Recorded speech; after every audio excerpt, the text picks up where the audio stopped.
vamos a resolver este problema. Les voy a resumir la letra. Nos habla sobre qué consideramos un filtro en un circuito de corriente alterna, como es este caso. Un filtro es un circuito que consta de una fuente de tensión alterna que se caracteriza por variar sinusoidalmente o cosinusoidalmente con el tiempo. Aquí yo he hecho una posible gráfica de la variación de la diferencia de potencial, tensión o voltaje entre los extremos de este generador.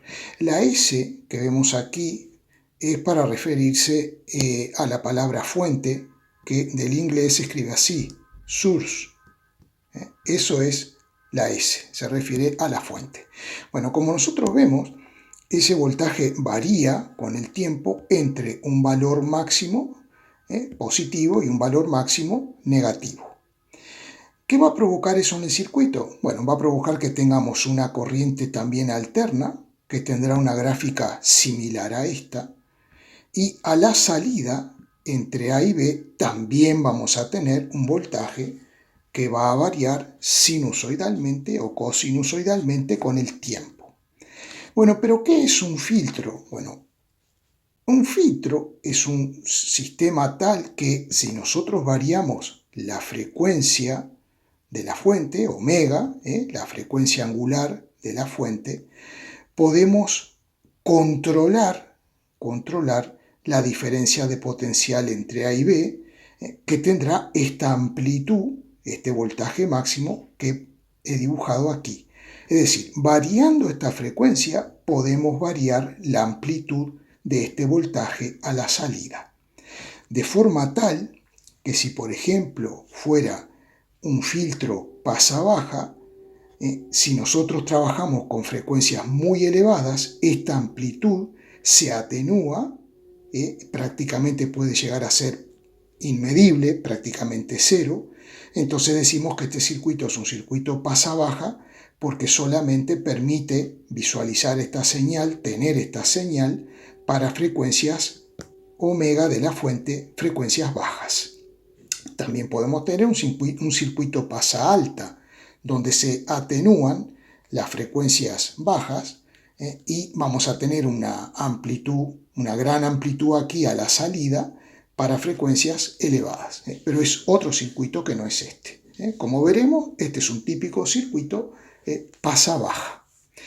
Una cosita que quería recordar, esta frecuencia angular, omega, nosotros tenemos que recordar que omega la escribimos como 2pi sobre el período, y el período en la gráfica es el tiempo de un ciclo completo, es decir, que el período es todo este tiempo que aparece aquí. También podemos calcular omega como 2pi por frecuencia. Esta es la frecuencia que se mide en Hertz, donde la frecuencia es la cantidad de ciclos completos que tenemos por segundo, en la unidad de tiempo. Bueno, entonces, vamos a ver qué relación hay entre el voltaje a la salida y el voltaje de entrada, que es lo que nos piden aquí. Solamente que aquí le llamaron al voltaje de entrada V sub I en lugar de V sub S. Voltaje, lo que pasa es que esta O se refiere a la salida, que quiere decir out en inglés, y la I se refiere a la entrada, que es in. Pero nosotros, como aquí le llaman V sub S, tendremos que encontrar esta relación, V sub 0 entre V sub S. Vamos a la resolución.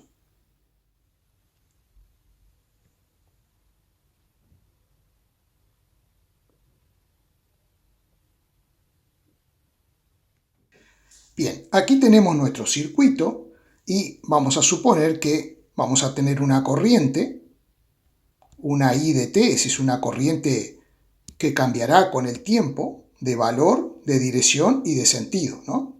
Pero la dibujo porque vemos una cosa que es muy importante. Aquí no vamos a tener ninguna corriente porque este circuito está abierto. Entonces, la corriente que atraviesa a la resistencia es exactamente la misma que atraviesa al capacitor. Entonces R y C están en serie. Nosotros, tomando como referencia la intensidad máxima, podemos hacer una representación de los fasores, de los voltajes V sub R, es decir, el voltaje entre extremos de la resistencia, entre extremos del capacitor y entre extremos de la fuente, lo que se denomina el diagrama fasorial de voltajes. El diagrama fasorial siempre lo hacemos con los valores máximos de las magnitudes. Como dije antes, como tenemos un circuito en serie, tomamos como referencia a la intensidad de la corriente y vamos a ver qué pasa con los voltajes en relación a este fasor intensidad de corriente máxima. Por eso le puse aquí I sub 0. Entonces, vamos a ver una cosa. El voltaje en la resistencia está en fase con la intensidad de la corriente. ¿Qué significa eso? Que cuando la corriente tiene en el circuito un valor máximo, en ese momento el voltaje entre extremos de la resistencia, o el resistor, mejor dicho, el voltaje es máximo. Y cuando la intensidad de corriente en el circuito sea cero, el voltaje en la resistencia será cero. Eso significa que están en fase, que alcanzan los valores 0 y máximo positivo y máximo negativo en los mismos instantes de tiempo. Pero, ¿qué sucede con el voltaje entre extremos del capacitor? Bueno, lo he dibujado 90 grados con respecto a la corriente porque este voltaje atrasa 90 grados con respecto a la corriente.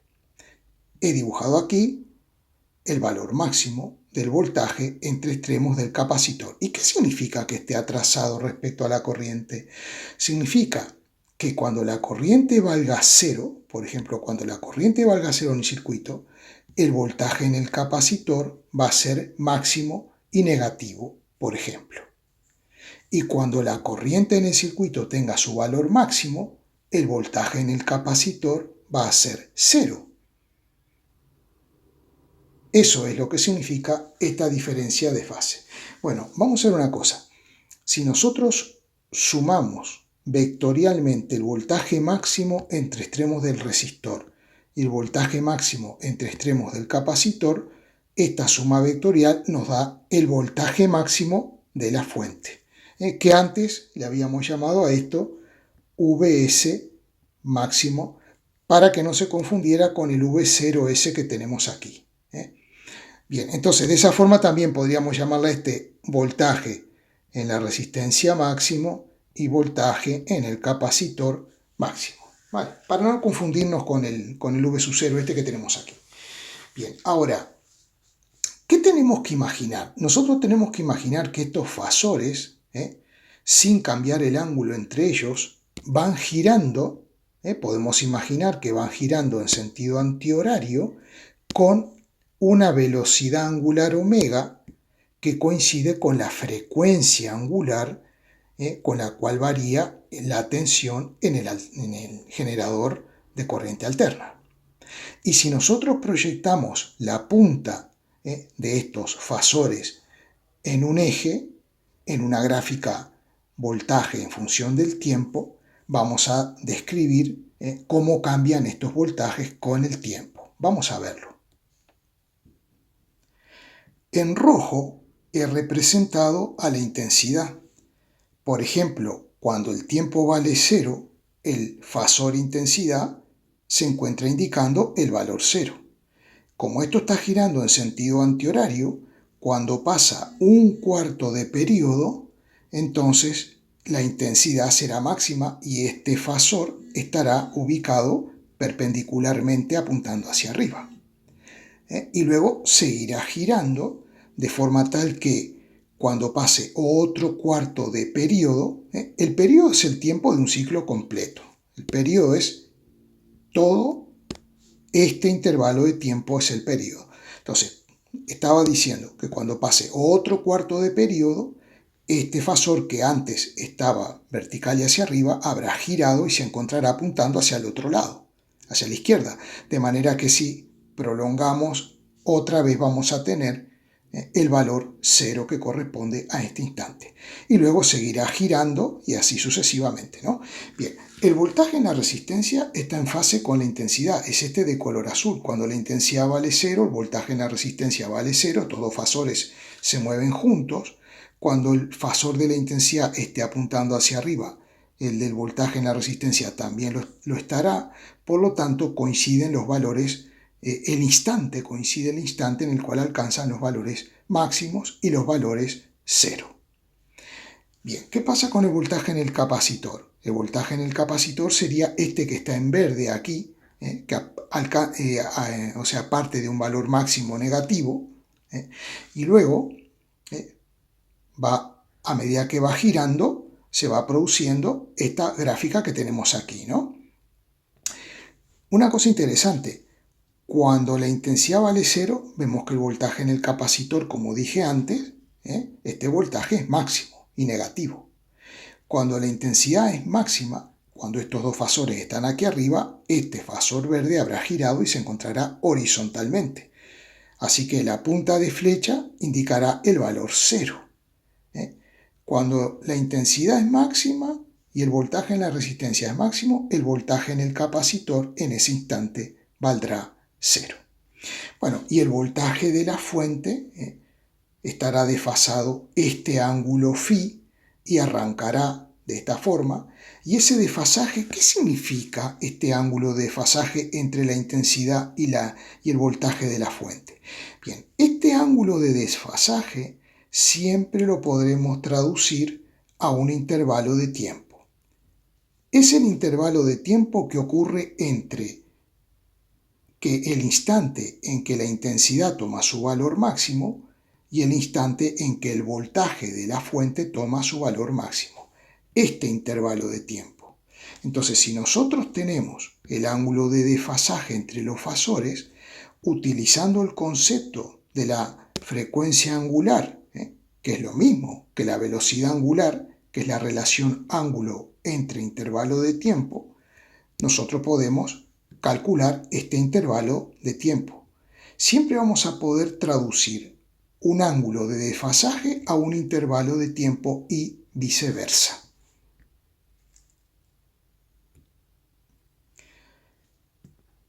Si nosotros dividimos cada uno de estos voltajes entre el valor de la intensidad, llegamos a un resultado muy importante. Vamos a hacer lo siguiente.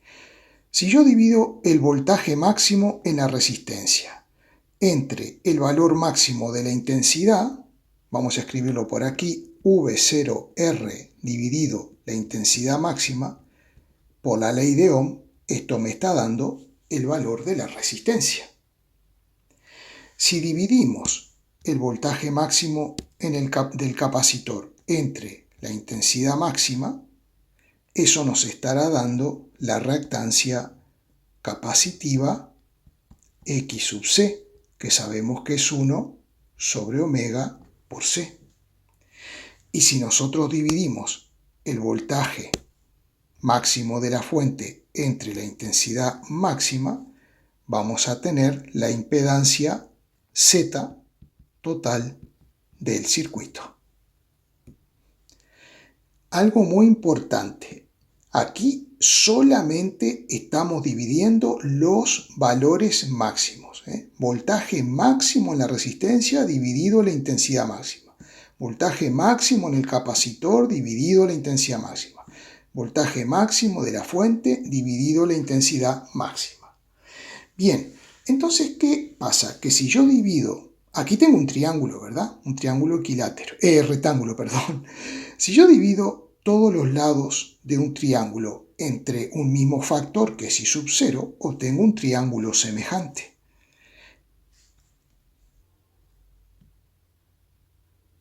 Que es este que tenemos aquí. El ángulo phi es exactamente el mismo porque si dos triángulos son semejantes, los lados homólogos son proporcionales y los ángulos son iguales. Entonces, esto representaría a la resistencia, esto representa la reactancia capacitiva y la hipotenusa del triángulo representa la impedancia Z del circuito. Estas tres magnitudes se miden todas en ohmio. Ahora podemos calcular la impedancia utilizando este triángulo. Z será igual a la raíz cuadrada de R al cuadrado más XC al cuadrado. Es el teorema de Pitágoras, ya que aquí tengo un ángulo recto, entonces como tengo un triángulo rectángulo puedo aplicar el teorema de Pitágoras. Ahora bien, vamos a estudiar el voltaje a la salida. Este voltaje es el que tengo entre extremos del capacitor. Entonces, aplicando la ley de Ohm para la corriente alterna, me queda que el voltaje a la salida máximo lo puedo escribir como XC, que es la reactancia capacitiva, por la intensidad máxima. Ahora bien, como tengo Z, de aquí puedo despejar la intensidad máxima. La intensidad máxima, vamos a llamarle I sub M para no confundir, la intensidad máxima del circuito. I sub 0 es lo mismo que decir I máxima, ¿vale? La intensidad máxima despejada de ahí será el voltaje de la fuente máximo entre la impedancia Z. O sea que esto nos queda el voltaje máximo de la fuente dividido es raíz cuadrada de R cuadrado más XC al cuadrado. Por lo tanto, si esto lo sustituimos aquí, me va a quedar que el voltaje máximo a la salida es igual a XC por el voltaje máximo de la fuente dividido la raíz cuadrada de R al cuadrado más XC al cuadrado. Bueno, hemos despejado un poco esto y esta conclusión la he escrito ahí arriba. Vamos a ver lo siguiente. Lo primero que, como yo quiero estudiar la relación entre el voltaje de salida y el voltaje de entrada, lo que yo voy a hacer es dividir el voltaje máximo a la salida entre el voltaje máximo de la entrada. Entonces esto es lo que me están pidiendo. Me queda voltaje máximo a la salida dividido el voltaje máximo a la entrada. Y luego lo que voy a hacer es lo siguiente. XC sabemos que lo puedo escribir como 1 dividido omega por C. Y la raíz cuadrada de R al cuadrado más y XC al cuadrado es 1 sobre omega cuadrado por C al cuadrado.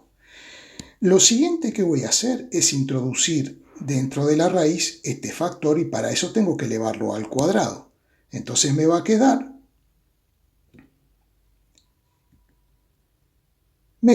esta expresión. Omega cuadrado, C cuadrado, cuando esté multiplicando aquí dentro a este término, me queda 1, ¿verdad? Porque tengo lo mismo en el numerador y en el denominador. Bien, ya podemos ver que la relación que tenemos entre el voltaje de salida y el voltaje de entrada, en cuanto a valores máximos, dependen de ¿quién? De la frecuencia. R es constante, la capacitancia C del capacitor es constante, y esto es un 1, ¿no? Entonces, ¿qué es lo que va a suceder aquí? El voltaje máximo de la fuente, eso no va a cambiar. Sin embargo, este voltaje sí, porque si yo voy cambiando la frecuencia angular de la fuente, veamos lo que sucede. Si aumento la frecuencia angular, aumenta el denominador. Y como tengo 1 dividido un denominador que va aumentando, esta relación va a ir haciéndose cada vez más pequeña, lo que significa que el voltaje entre A y B, el voltaje máximo, la amplitud de ese voltaje, va a ir decreciendo. Así que para frecuencias grandes, este voltaje va a ir decreciendo y hasta hacerse prácticamente inmedible. En cambio, para frecuencias bajas, este denominador es pequeño, entonces este cociente va a ser mayor. Cuanto menor sea la frecuencia, mayor va a ser el cociente, lo cual indica que la amplitud de este voltaje va a ser mayor.